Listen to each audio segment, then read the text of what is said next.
Bleona Mata ishte vetëm 6 vjeçe kur u zhduk në rrethana misterioze më shtator të vitit 2010 në fshatin Zapot të Kukësit. Ajo kishte dalë për të mbledhur manaferra së bashku me disa fëmijë të tjerë, por nuk u kthye më kurrë në shtëpi. Banorët e zonës, familjarët dhe forcat e policisë zhvilluan kërkime të gjata në pyje për rrenjë e kodra, por pas një rezultat. Çdo gjurmë u zhduk sikur vajza të mos kishte ekzistuar kurrë. Vitet kaluan mes tashethemeve, pistave të ndryshme hetimore dhe shpresës së brisht se ajo mund të ishte gjallë diku, por asnjë provë konkrete nuk doli kurrë në dritë. Aida Shtino, gazetarja e njohur që drejtonte emisionin Njerëz të humbur, e mori këtë histori si një mision personal. Ajo kujton se përgjatë viteve të punës, qindra njerëz i janë afruar në rrugë apo i kanë shkruar, duke e pyetur të njëjtën gjë. Çfarë u bë me Bleonën? Përgjigjja e saj, e dhimbshme dhe e sinqertë, ka qenë gjithmonë se vajza ende nuk është gjetur, dhe se kjo mbetet një nga plagët më të mëdha që i ka lënë puna e saj. Gjatë 12 viteve të transmetimit, programi i saj arriti të gjente 1200 persona të humbur, por rasti i Bleonës meti një peng i madh, një histori pa mbyllje.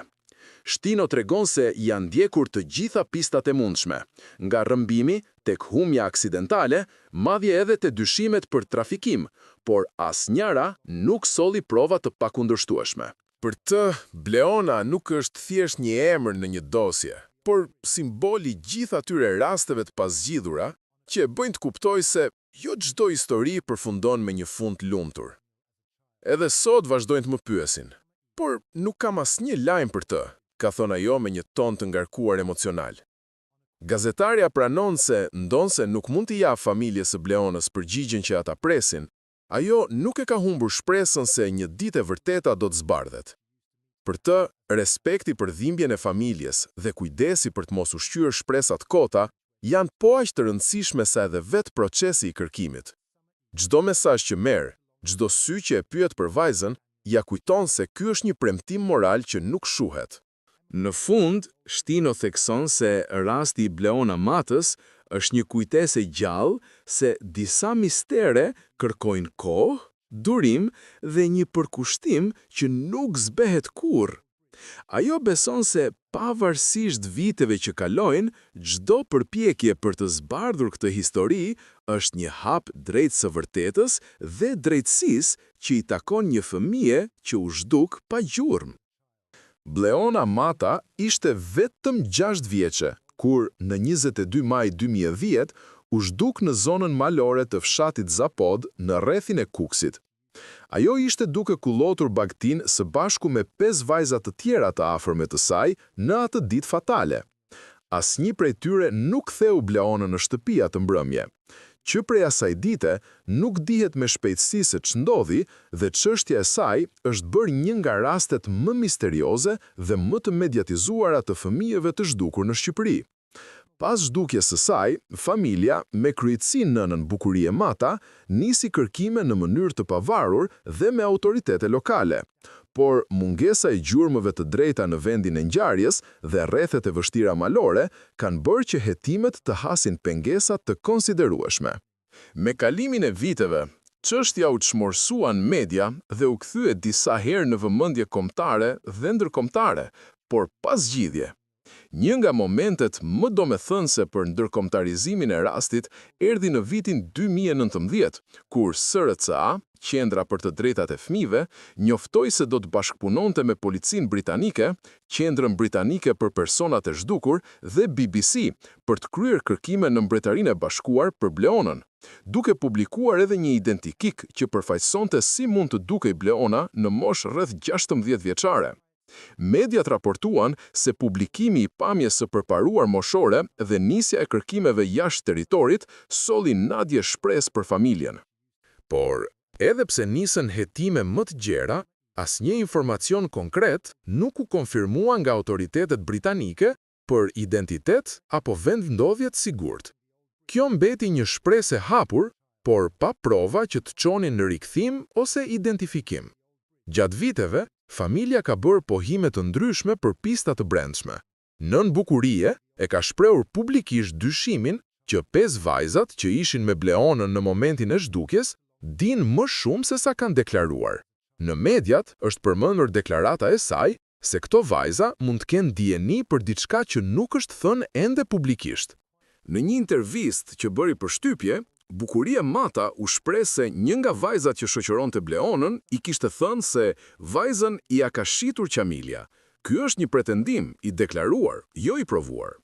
Ajo gjithashtu tha se personi që e ka parë Bleonën në ngji e kishte identifikuar si klient i një restoranti. Policia e sigurisë së lokalit, sipas saj, kishte njohur vajzën nga origjina. Megjithatë, këto janë thënia që nuk janë konfirmuar zyrtarisht nga institucionet shtetërore apo hetuesi me prova fizike. Në vitin 2016, nën Bukuria deklaroi se nëna e vetme që nisur pohimin se Bleona është parë në një lokal në Angli, kishte edhe fotografi që mund të dëshmonin këtë moment. Ajo tha se vetë kishte kërkuar në Shtetet e Bashkuara, në Europë dhe në vende tjera, pa rezultat. Pasi kaluan 6 vjet, ajo përsëriti se vajza u shit, një formulim që mediash u është kthyer në frazë senzacioni, por nuk është bërë pjesë e procedurave gjyqësore me prova valide.